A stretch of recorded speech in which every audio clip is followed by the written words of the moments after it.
Okay. Once upon a time, there was a little girl by the name of Little Red. She was called Little Red because she wore a red hood. One day, her mother walked up to her. Little Red, could you bring this basket of goods to your grandmother? She is feeling ill.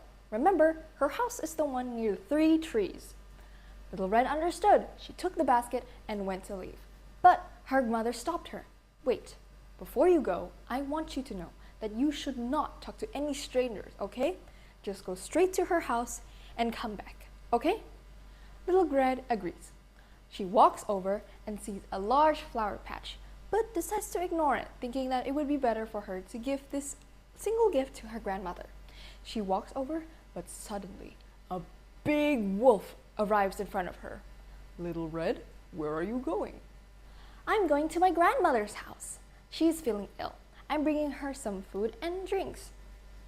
You know, I think your grandmother would feel much better if you brought her a flower or two.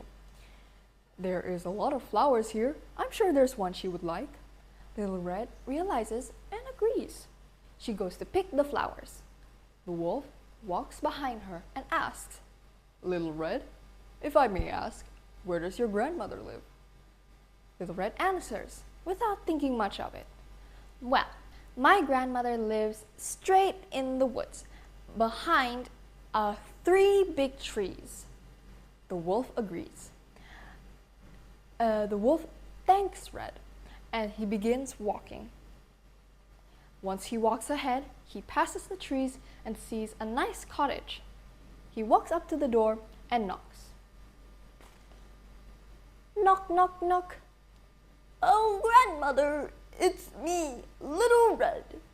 The wolf spoke in a large, growly voice, but with a high pitch. The grandmother, from inside, answers. Little Red, is that you? You sound different, sweetie. Oh, grandmother, I'm just as sick as you. I was told by my mother to visit you. I have some things for you. The grandmother thought that maybe, yes, her granddaughter was sick. So she should invite her in. Okay, sweetie, just come in. We'll share them together. The wolf opens the door and eats the grandmother whole. Feeling a little bit full, he realizes that maybe he just needed one more meal. So he walks over to the grandmother's closet and opens it and puts on her clothes. Tucking himself in her bed, he waits for Little Red. Little Red finally finishes picking up the flowers. She walks back to her grandmother's house with the basket in hand. But she sees that the door is open. Suspicious, she walks and stands by the doorframe, seeing this big, large thing sitting in her grandmother's bed. She's suspicious. How sick was her grandmother? Oh, Little Red, you must be so tired. Come over here. Let's share those snacks together. The grandmother wouldn't have known that she had snacks. Well, just for that, she was going to ask her just a few questions, just to be sure. Oh, grandmother, what big eyes do you have? Oh, the better to see you with. Grandmother, what big ears you have? The better to see you with. Now, stop asking these silly questions. Come over here. And you might ask why I have such big hands, just to give you the best hugs with. Little Red decides to go a little bit closer. Once she does, she sees this very strange face. So she asks one final question.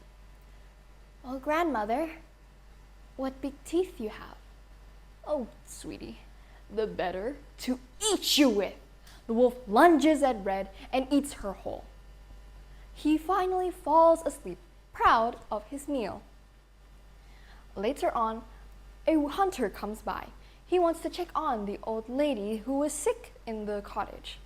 But he hears these snores coming from inside this cottage. He knows that something is wrong. He rushes inside and sees the large wolf sleeping on the grandmother's bed. The hunter leaps into action, taking a big pair of scissors from his pocket and beginning to cut open the stomach of the wolf. As he does, he sees a red coat, or as he knows it, a red hood. "Help! Help!" shouted Little Red from inside the wolf's stomach.